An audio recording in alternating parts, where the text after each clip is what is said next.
The first nationally organized party of Marxian socialism in the United States was the Socialist Labor Party. The rise and decline of this party in the last quarter of the 19th century occurred against a backdrop of brutal class conflict that culminated in the rise and fall of the populist movement in the 1890s. Socialist Party was formed in 1901 by a merger of the populist remnant led by Eugene V. Debs and the dissenting faction of the increasingly sectarian Socialist Labor Party led by Morris Hillquit.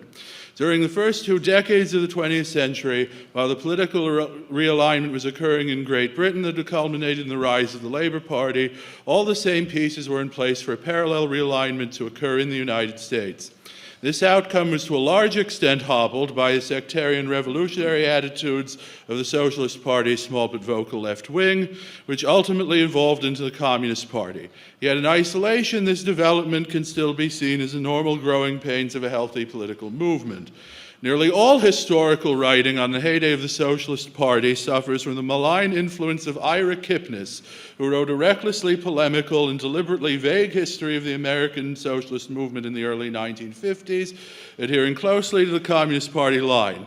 No serious scholars who followed Kipnis have accepted every extreme in particular of his work, but as a consequence, the historic left wing has been overrepresented in most histories of the Socialist Party, particularly in biographies of Eugene Debs. Thus, there has never been an adequate treatment, much less a defense of the record and perspective of the Socialist Party leadership and its supporters during its heyday. Perhaps most significantly forgotten was the potential represented by a group of so-called millionaire socialists organizing in the years leading up to the 1908 election to preempt the progressive insurgency of 1911 led by Wisconsin Senator Robert La Follette.